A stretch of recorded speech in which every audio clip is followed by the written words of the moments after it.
Hello guys, welcome back. So today in this video we are going to continue with a series of Java interview questions. So let's start with question number 86. This is part 2 of advanced Java interview questions. Explain the term double brace initialization in Java. So double brace initialization is a convenient means of initializing any collections in Java. Java में हम collections use करते हैं and collections को initialise करने का एक convenience तरीका होता है double brace initialization. Now let's take an example and understand using it. हमने यहाँ पर हैश सेट एंड सेट को हमने इंपोर्ट किया from Java util package and we have created a class IB double brace demo. So we have created a main method and created a set of type string named as string sets, which is a type of hash set, and we have added elements to it. 3 elements we have added, and we have called a method do something and pass this string sets into that do something method. So what does this do something will do? So it will take this set as a parameter and then print this string sets. Whatever will be coming in this parameter, it will be going to print this on console. So in the above example, we see that string sets were initialized by using double braces. Double braces use करके हमने इसको initialize किया है. इस तरीके से यहाँ पर ये double braces का हमने use किया और ये कि हमने डबल ब्रेसेस से इनको इनिशियलाइज किया है स्ट्रिंग सेट्स को. And first brace does the task of creating an anonymous inner class that has the capability of accessing the parent class behaviour. हमारे एग्जांपल में हम एक सब क्लास क्रिएट कर रहे हैं हैश सेट की, जिससे कि हम ऐड मेथड यूज कर सकें हैश सेट का. Second braces do the task of initialising the instances. जो सेकेंड ब्रेसेस हैं वो इनिशियलाइजेशन कर रहा है इंस्टेंसेस का. देख लेते हैं एक बार. एक ये फर्स्ट ब्रेसेस ये हो गए एंड सेकंड ब्रेसेस ये हो गए. पहले वाले क्या कर रहे हैं, दूसरे वाले क्या कर रहे हैं, हमने आंसर में डिस्कस किया. So care should be taken while initializing through this method as the method involves the creation of anonymous inner class.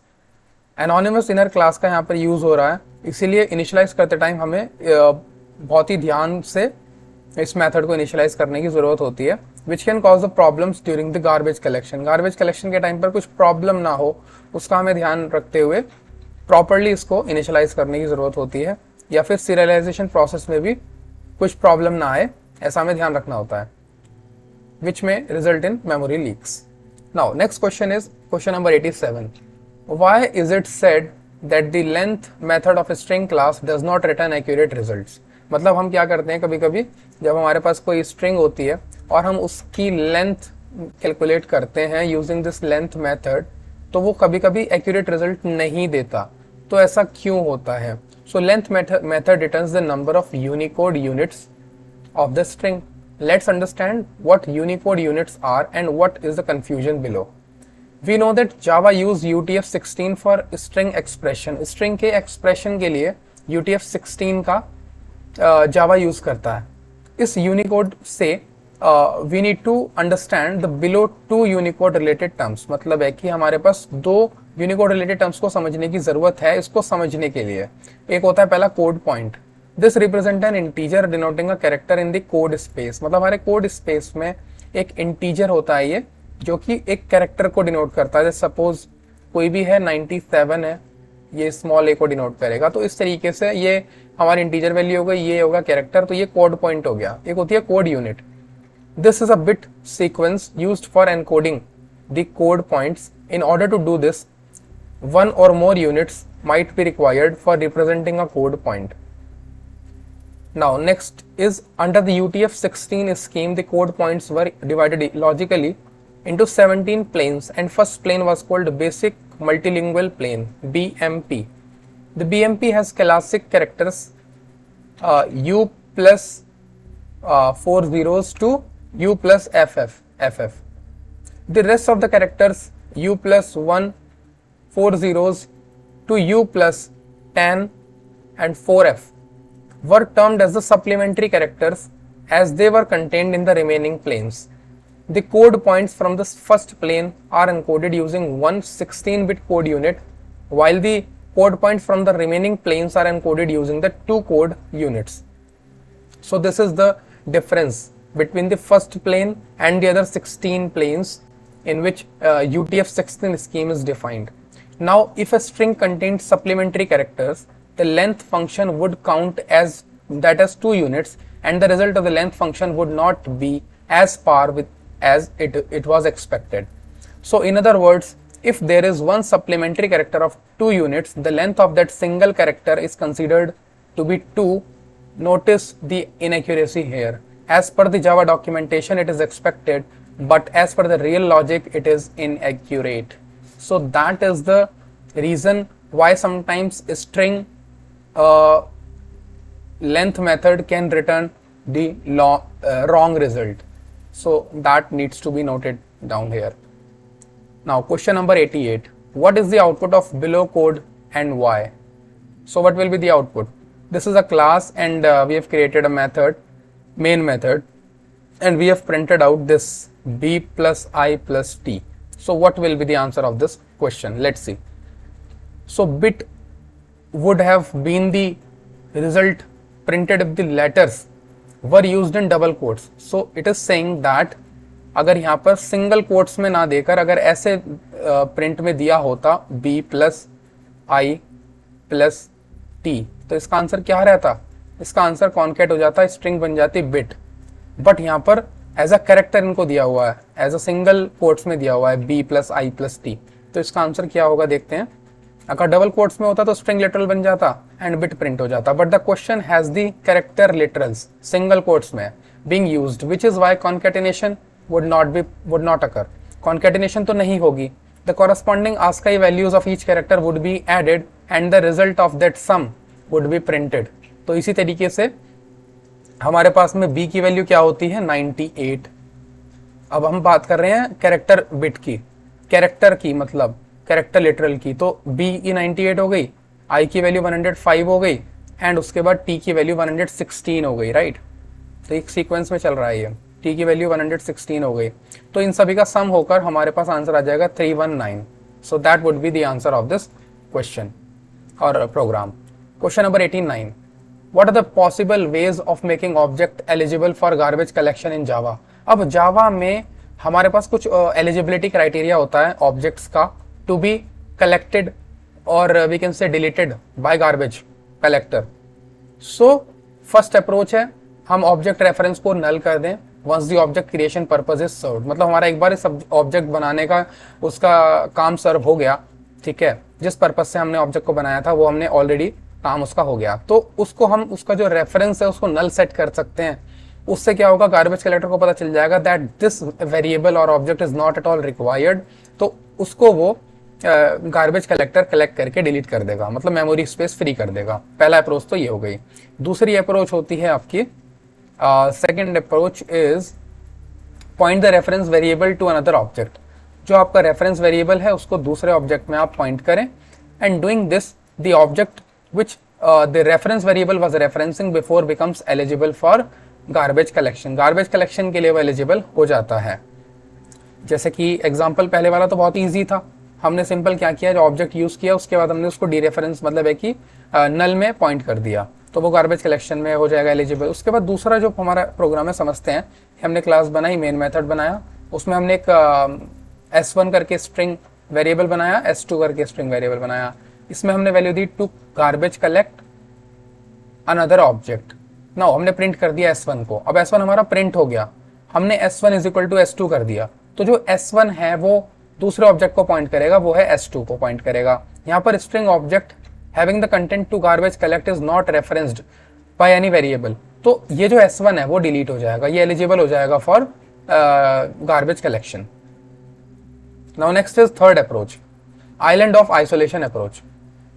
When two reference variables pointing to instances of the same class, suppose दो reference variable हैं, ठीक है, two variables are there not variables, actually reference variables, and they are pointing to instances of the same class के instance को वो point कर रहे हैं, and these variables refers to only each other, एक दूसरे को ही वो मतलब एक तरह से ऐसा refer कर रहे हैं, and the objects pointed by these two variables does not have any other reference, और जिस object को ये point कर रहे हैं वो किसी दूसरे object को refer नहीं कर रहा, ठीक है, that is the point to be noted.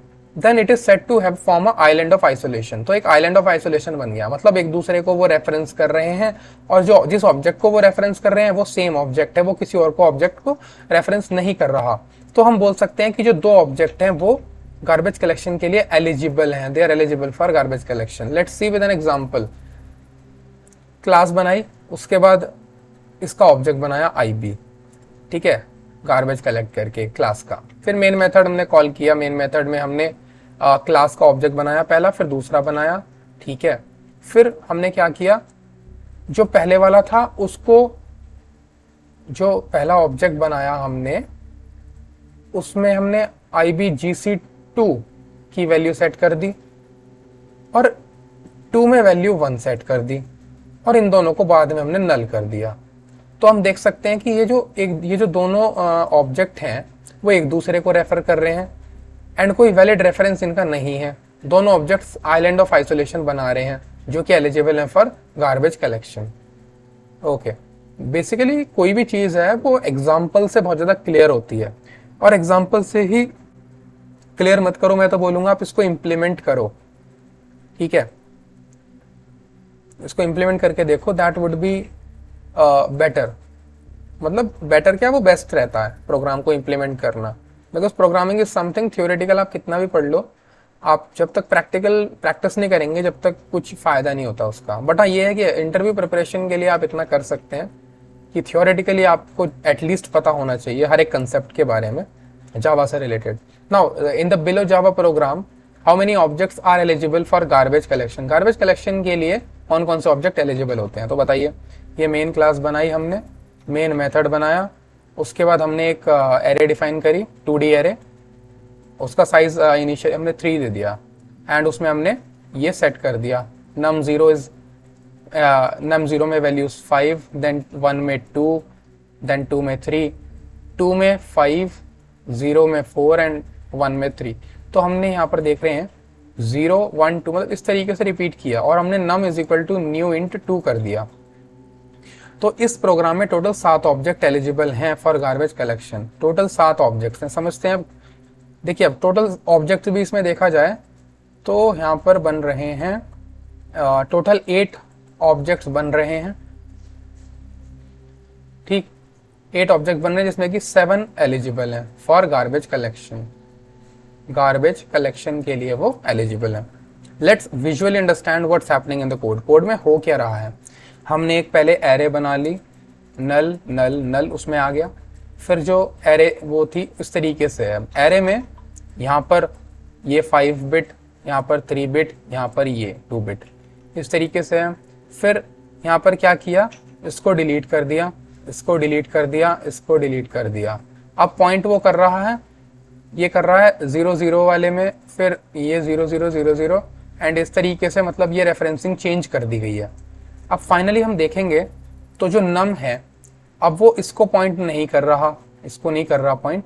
अब यहाँ पर ये वैल्यू, अब ये पॉइंट कर रहा है नल नल को, यहाँ पर 0 0 0 0 0 0 एंड यहाँ पर 0 के 5 टोटल बिट्स. तो इस तरीके से पॉइंटिंग हो रही है.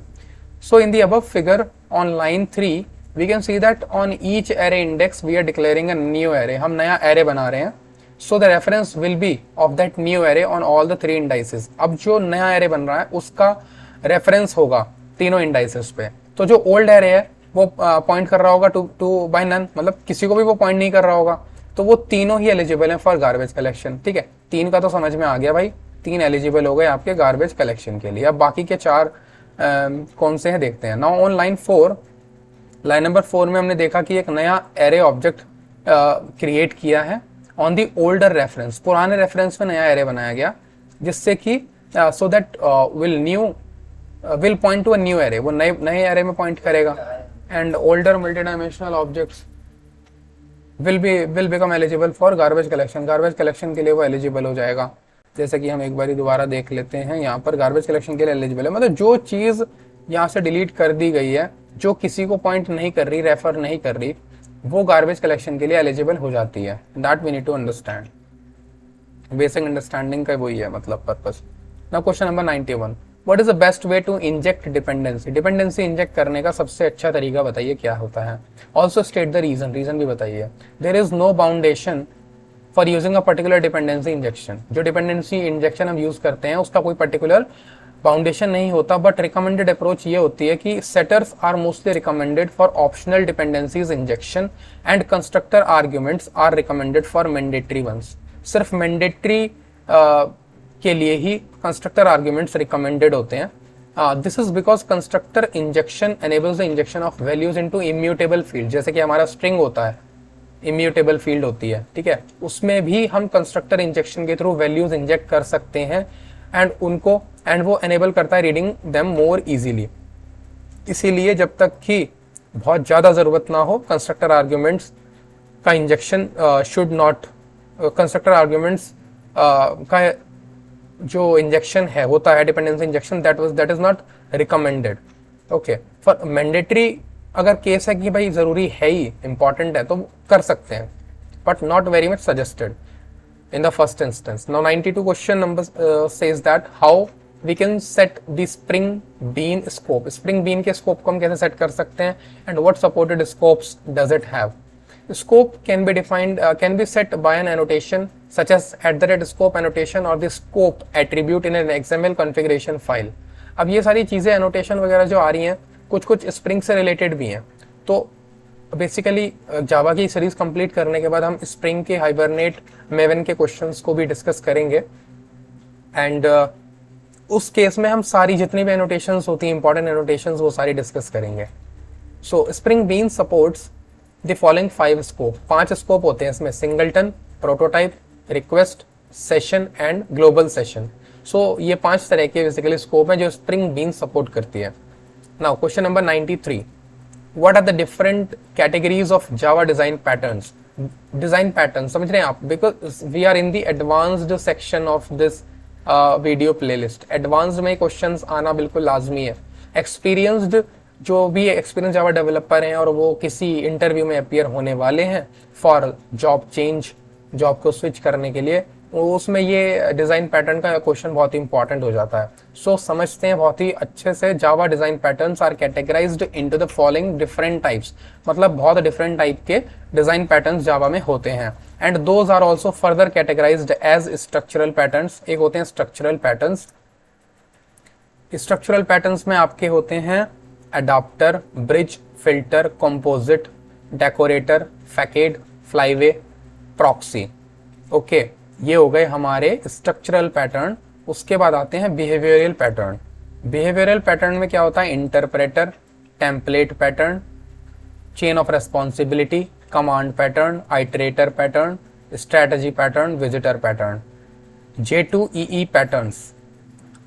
J2EE पैटर्न्स में आपका आता है MVC पैटर्न। एटलीस्ट आपने जिस पैटर्न पे काम किया अपने प्रोजेक्ट में, आपको उसकी बहुत अच्छे से जानकारी होनी चाहिए। बाकी कि अगर आपको नाम याद है और आपको उसका टाइप पता होना चाहिए, किस टाइप का ये पैटर्न है जो हमने फॉलो किया अपने प्रोजेक्ट में, ठीक है, और बाकियों का नाम पता है तो भी चलेगा। MVC पैटर्न है, डेटा एक्सेस ऑब्जेक्ट पैटर्न है, front controller pattern, intercepting filter pattern and transfer object pattern. Next हमारा टाइप होता है क्रिएशनल पैटर्न्स। इसमें factory method template, abstract factory, builder, prototype, singleton. So these are different types of design patterns available in Java. Now, what is memory leak? Let's discuss some common causes of it. So, memory leak. Java garbage collector typically removes unused objects when they are no longer required. But when they are still referenced, the unused objects can't be removed.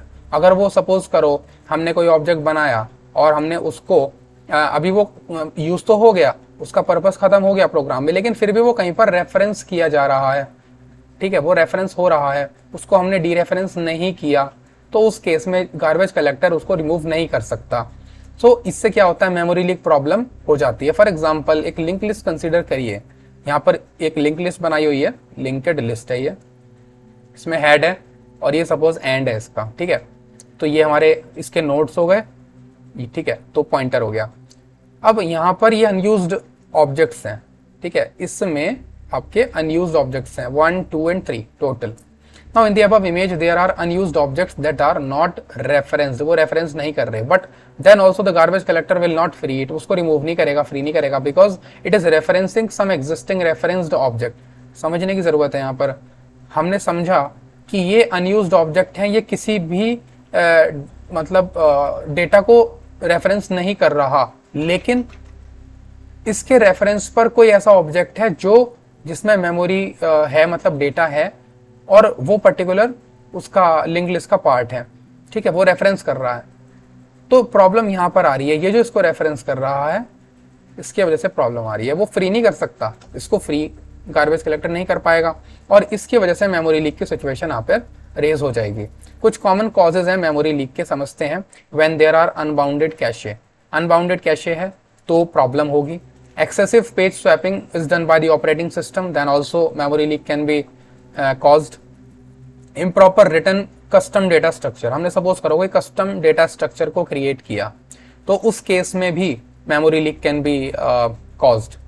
Inserting into the collection object without first deleting it, हमने suppose कोई collection object है, ठीक है, collection object है हमारे पास, और हमने उसको डिलीट नहीं किया, कलेक्शन ऑब्जेक्ट को हमने डिलीट ना करके उसमें इंसर्ट कर दिया कुछ एक नया वैल्यू, तो जब भी memory leak can take place. Now next question is assume a thread has a lock on it, एक थ्रेड पे लॉक लगा हुआ है, calling the sleep method on that thread will release the lock. Now a thread that has a lock won't be released even after it calls sleep, मतलब है कि sleep call करने के बाद भी वो थ्रेड रिलीज नहीं होगा अगर वो लॉक कंडीशन में है तो। Despite the thread sleeping for a specified period of time the lock will not be released. Okay, तो लॉक ऐसा रिलीज नहीं होता है, ठीक है। तो इतने क्वेश्चन हमारे ओवरऑल एडवांस जावा के थे जो हमें पता होने ही चाहिए। इसके अलावा आप गूगल भी कर सकते हैं और अच्छे से प्रिपेयर करके इंटरव्यू में जाके इंटरव्यू को क्रैक कर सकते हैं। अब नेक्स्ट वीडियो में हम कंटिन्यू करेंगे with Java programming interview questions, क्योंकि कुछ क्वेश्चंस ऐसे हैं जावा के जो प्रोग्रामिंग में ट्रिकी टाइप के क्वेश्चंस होते हैं और वो जनरली इंटरव्यूअर पूछ लेता है देखने के लिए कि हम कितने जावा में इंटरेस्टेड हैं और हमें कितनी डीप अंडरस्टैंडिंग जावा की है। तो यहाँ पर भी हमारी बेसिक से लेकर एडवांस की नॉलेज चेक होगी और हम नेक्स्ट वीडियो में वीडियो नंबर 7 में हम इसको कंटिन्यू करते हैं, Java programming interview questions. So that's all in this video.